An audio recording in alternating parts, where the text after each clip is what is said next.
Ça prend un village pour élever un enfant. Je pense que le même concept est vrai quand on parle d'une personne âgée en perte d'autonomie à cause d'une démence. Qu'est-ce que c'est qui s'est passé hier? Il s'en rappelle pas toujours, c'est... Je ne peux plus faire ce que je faisais à l'avant. Si vous allez chercher de l'aide, les choses vont aller mieux. Qu'est-ce que j'ai rencontré, c'est des gens qui sont très surpris souvent de voir la charge que leurs parents ou leurs frères, leurs sœurs ont sur leurs épaules. Si l'aidant naturel va être là jusqu'à la fin, il faut prendre soin de soi. Je pensais d'être capable de faire ça toute seule, mais c'était beaucoup demandé.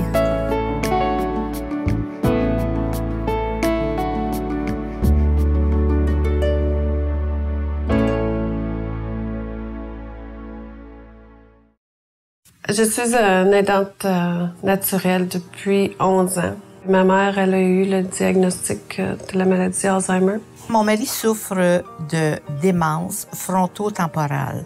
Vu que Bob avait été déterminé en 2001, ça fait déjà 10 ans que la maladie se suit.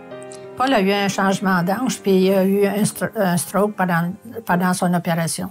Les démences sont une constellation de différentes sortes de maladies qui peuvent causer des troubles de mémoire, des troubles de comportement ou de fonctionnement, de relations sociaux ou même de jugement. Et parmi les différentes sortes de maladies, on trouve l'Alzheimer's qui a une tendance à causer plus des problèmes avec la mémoire, certainement au début. La maladie de démence due aux causes vasculaires ou la démence vasculaire qui est attribuée à un changement de circulation de sang. Généralement, dans ces situations-là, on peut aussi voir des troubles de mémoire, mais il y a des troubles de jugement. La démence frontale qui est plus rare, une tendance à affecter les gens plus jeunes, est caractérisée par des troubles sociaux ou des comportements qu'on considérerait inappropriés dans une situation sociale. Et puis finalement, la démence au corps de Louis qui a une tendance à causer non seulement des troubles de mémoire, mais des fluctuations durant la journée et des hallucinations visuelles. Au début, j'en parlais pas. Au début, je ne disais pas à personne. Ma famille immédiate le savait, mais mes amis n'étaient pas tellement conscientes. Et éventuellement, j'ai décidé de commencer à en parler parce que une des choses, comme je vous ai dit antérieurement, c'est que mon mari achetait beaucoup. Alors, quand on allait, il voulait toujours aller au magasin où est-ce qu'on vend des caméras, puis il achetait les caméras, puis il achetait les caméras. Après ça, j'ai dit non. Et puis, ce qui est arrivé, c'est que, bon, ben là, les commis, ils n'avaient pas l'air à m'aimer trop tôt. Et c'est là que j'ai été obligée de leur dire. Puis je pense que même aller dans les restaurants, il ne peut pas faire un choix. Et souvent, c'est moi qui fais le choix. Et souvent, on me regarde et on me dit « Oh, mon Dieu Seigneur!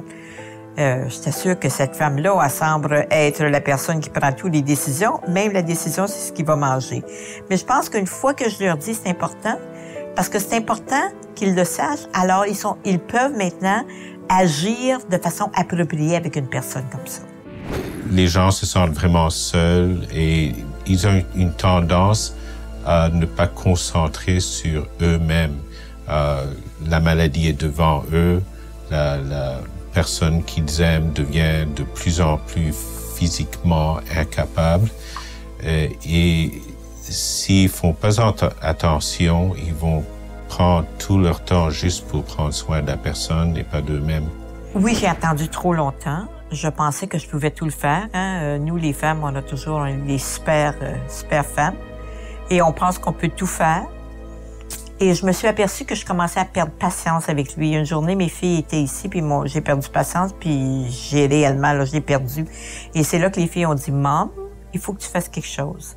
Il faut que tu ailles chercher de l'aide. » Certainement, la Société d'Alzheimer's peut aider là aussi parce que ils peuvent montrer où sont les ressources dans la communauté, les sortes de gens qu'on pourrait avoir dans la maison ou dans l'appartement pour quelques heures pour faire des choses pour soi-même, pas seulement pour aller chercher les épiceries, mais aussi pour se faire les cheveux, les choses qui sont importantes pour que la personne se sente normale.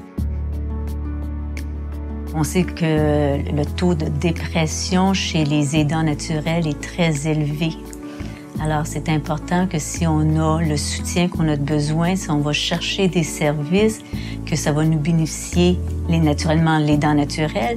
Et c'est seulement quand l'aidant naturel est en bonne forme physique, mentale, qu'il peut s'occuper d'un patient ou d'un membre de la famille atteint de démence.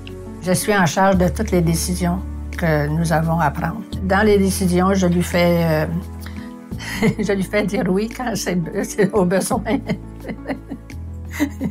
Au début, on suggère aux familles de contacter la Société d'Alzheimer's, pas seulement à cause des ressources qu'ils ont, mais pour quelque chose de plus important qui est former une relation avec d'autres familles ou personnes qui ont soit la maladie ou qui vivent avec quelqu'un qui a la maladie pour apprendre des autres comment ils ont pu traverser le restant de leur vie avec cette situation-là, quelle sorte d'aide ils ont trouvé meilleure pour eux-mêmes. Si vous n'allez pas chercher de l'aide, vous n'allez pas aider à la personne que vous aimez. Faut faire ça pour eux autres parce qu'ils ne sont pas capables. C'est ça qu'on a comme aidant naturel. C'est notre devoir de les aider. Puis s'ils ne sont pas capables, mais ce serait à notre tour de le faire. Faut le faire. Faut le faire, puis vous allez voir que si vous allez chercher de l'aide, les choses vont aller mieux. On va trouver des bonnes choses qui vont sortir de ça. C'est important d'aller chercher de l'aide. Et même si cette aide-là, c'est juste d'aller chercher de l'information. Plus qu'on a d'informations, plus qu'on peut comprendre qu'est-ce qui se passe avec la maladie. Et plus tard, si on peut avoir de l'aide à la maison. Je pense que c'est important tant pour la personne atteinte d'être stimulée de façon adéquate, de recevoir les soins de façon adéquate, que pour l'aidant naturel de se sentir le soutien qu'elle a besoin. Et je pense que la première étape, c'est peut-être juste appeler la Société d'Alzheimer, le chapitre local, faire un premier contact.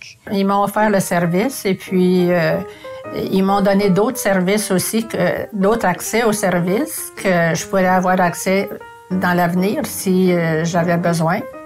Et puis, dans le moment, ça me comble parce que tout ce que Bruto fait, bien, c'est beaucoup pour moi, là. Vous voyez, il a fait un petit peu d'animation en arrivant. Il nous a salués. On peut parler, des fois, on parle quand même assez longtemps. Et puis après ça, il va le laver. Ensemble, il le déshabille, puis il le rentre dans la douche, et puis il le lave.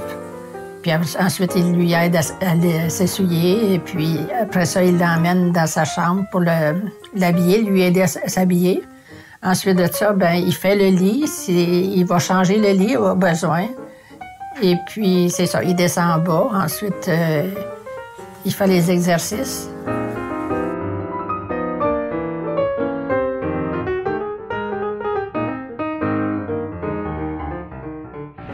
Bonjour et bienvenue à le Guest House. Le Guest House est une maison de 12 chambres privées pour des clients qui souffrent de démence et d'Alzheimer's. Le but est de donner un répit à ceux qui en prennent soin à la maison.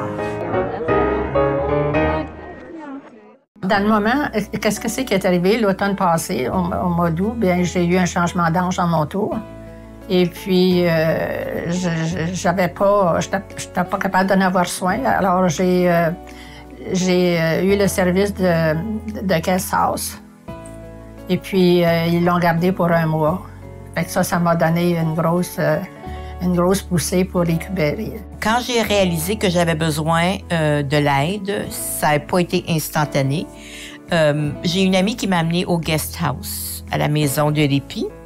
Et puis, lorsque j'ai vu ça, cette fois-là, je me suis dit, oh mon Dieu. Et je me suis mis à pleurer, puis je me suis dit, je peux pas laisser mon mari là, il va être seul, il va être perdu, il connaîtrait pas personne. Finalement, je l'ai essayé et je me suis aperçue qu'il aimait bien ça. Il était heureux, il était avec les autres personnes. Selon le personnel, il s'acclimatait très bien. Puis, entre-temps, pendant l'été, surtout pendant l'été, il va au centre Champlain. Et puis, il passe, dans le moment, il passe seulement une journée. Et puis, il revient tout content. Puis, il aime ça. Quand un client arrive ici, il est protégé, puis c'est un environnement de sécurité pour le client.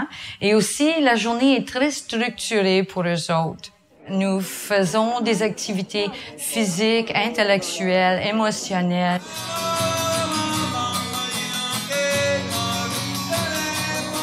On travaille sur les capacités, l'environnement et aussi l'aspect social. Les journées de répit, je sais pas, ça donne un repos. On détend plus parce qu'on est avec des amis, je fais un peu de magasinage de moi-même. Je peux choisir du linge ou essayer le linge. Des fois, j'ai pas le temps de faire ça.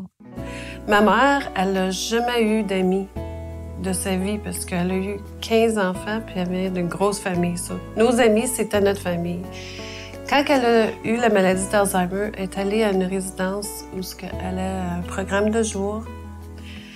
Puis elle s'est trouvée un ami, puis elle revenait le soir, puis elle disait « Je m'ai fait un ami. » Puis dans la famille, nous autres, on s'est dit « Wow! » Tellement tard dans sa vie qu'elle est décédée avec la joie d'avoir eu un ami.